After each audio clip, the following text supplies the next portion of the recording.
Sharon देश का गुलाब है, तराइयों में का शोषण फूल। प्रार्थनार सहित ईश्वर वाक्य आड़ को आमने अग्रसर होगा। पवित्र महामहिम स्वर्गस्थ पिता, यही उद्दीपना सभार द्वितीय दिवस पाए आमे तुमको धन्यवाद दूछु। तुम सेवा उपासना करू करू यही समय आम मैंने तुम्हार वाक्य शुणा अग्रसर होछु पिता। प्रभु तुम्हें अपना लोक मान जहा प्रयोजनीय प्रभु ताहा प्रकाश करी आशीर्वाद करो। जेपरी तुम लोक माने तुम्हार रब शुणिबे, अपना अपना जीवन पाई सचेतन हेबे, संशोधित हेबे एवं तुम्हार आशीर्वाद को लभिबे। एथिपाई प्रभु यही समय समस्त परिवेश को मध्य तुम्हें अपनार नियंत्रण रे रख। प्रभु तुम्हार आत्मा आम मान मध्य गमनागमन करंतु, आउ केवल तुम्हार स्वर शुणा आम मान को साहाय्य कर। समस्त विषय केवल तुम्हार कार्य ही साधित हो, आउ तुम लोक माने उद्दीपित होतु, आशीर्वाद प्राप्त होतु। प्रभु तुमरी ठारे समस्त विषय को समर्पण करुछि। प्रार्थना यीशु नाम रे मागुछे, आमेन। जोएल भाववादी पुस्तक 2 अध्याय तहिर 13 पद को आम माने पढ़िबा।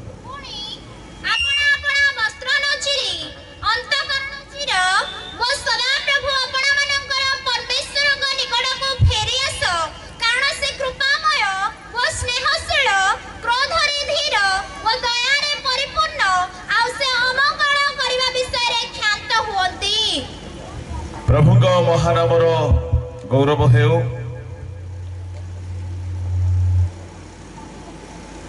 गतकाली आम्भे माने एही पदर प्रथम अंशटी को गत रात्रि बेला रे अध्ययन करिथिलु। एही बेला रे आमे माने तहिर अवशिष्टांश को अध्ययन करिबा। आओ सेठारे एही परि लिखा जाए,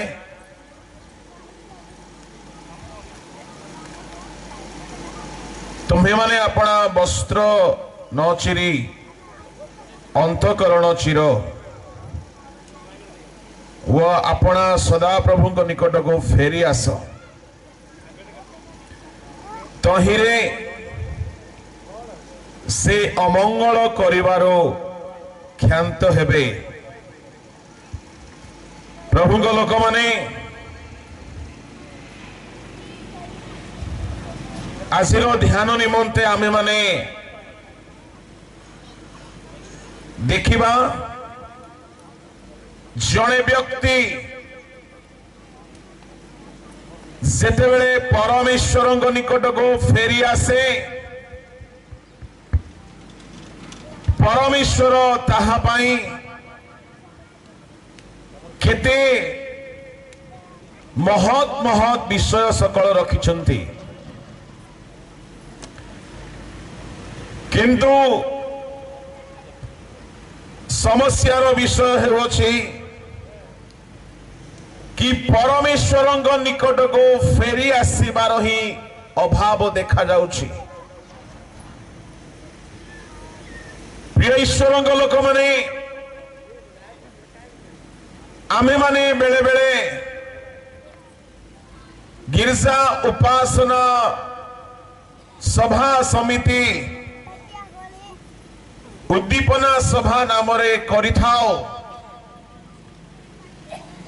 किंतु प्रकृत उद्दीपना कौन अटे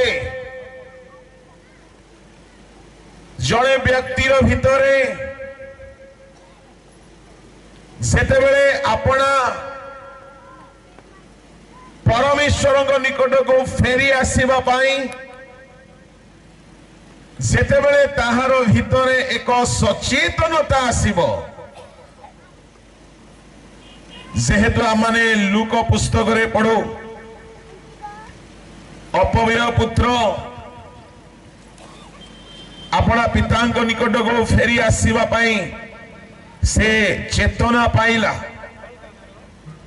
लूक 15 अध्याय तहिर 17 पदरे चेतना पाई कहिला मोर बापा को केते मूल्यांकर खाद्य बळी पडु अछि किंतु मो एठारे भोकरे मरु अछि 18 मो उठी मोर बापा को पाखो को जेबी ओ तांको कहिबी बापा ईश्वरଙ୍କ विरुद्धरे ओ तुम्भ दृष्टि रे मो पाप कली एहा को कुआसीबो उद्दीपना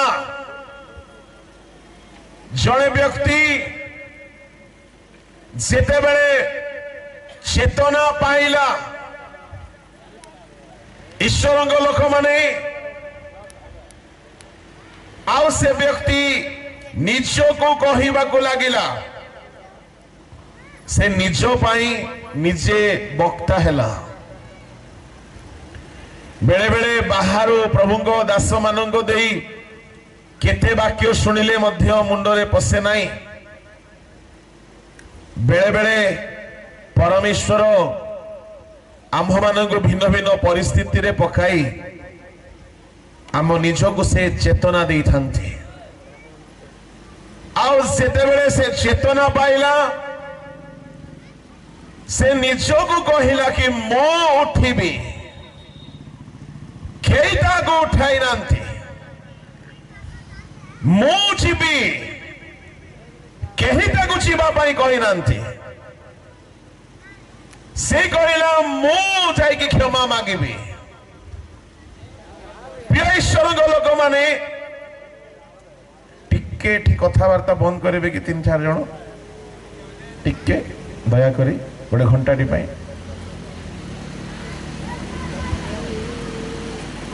प्रिय ईश्वर लोक माने कहीं न कहणु निजे निजे फेरिबा को आरंभ करिबा को ही कहा जाए उद्दीपना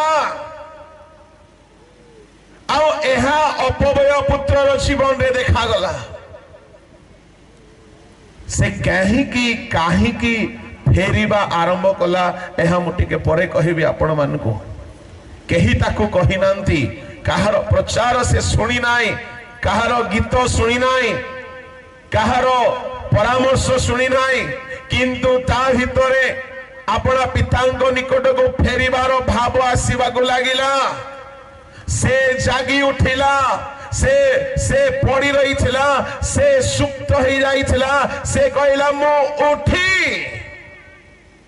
ता माने से उठी अपना पितांक निकट को जीवा को लागिला एहा ही हेउछि उद्दीपना आमाने अनेक आज बसी पड़ीचु सोई पड़ीचु पड़ी जाइचु जदि आमे उठी नाहु उठू नाहु उद्दीपना सभा द्वारा मध्य ताहेले हमर सभारे मध्य किछि सार्थक नाही किए पापरे पड़ीची किए निशारे पड़ीची किए अनर्थ कारोबार रे पड़ीची किए आउ किछि किछि पापरे पड़ीची जदि उद्दीपना सभा द्वारा लोके जदि पापरू उठिकी फेरी आसुनांती ताहेले आमମାନଙ୍କର सब उद्दीपना सभा व्यर्थ अटे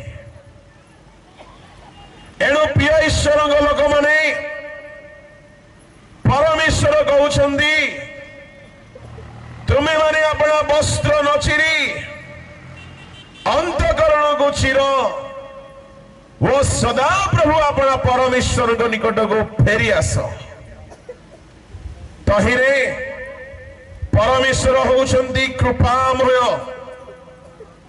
परमेश्वर होउछंती क्षमाशील स्नेहशील क्रोधरे धीर दयारे परिपूर्ण आउ से अमंगल करने विषय क्षांत हेबे।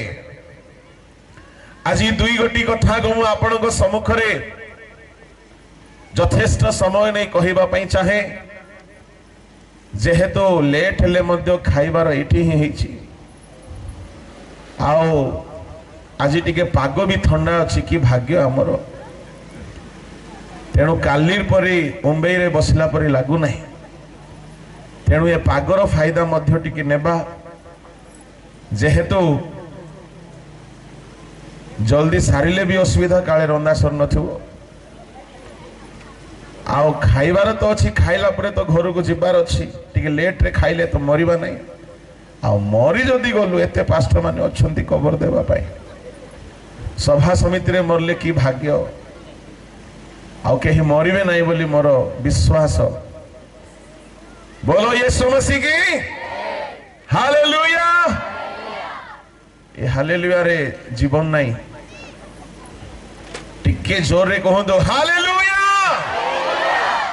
निज पड़ोसी लोकर सहित टिके हाथ मिशांतु शत्रु होइथिले मध्ये आज पई हाथ मिशांतु आ हैंडशेक करी कहंतु आज प्रभु आपन को कथा कहबा को जाउछंती बोली कहंतु टिके हाथ हले हले कहंतु।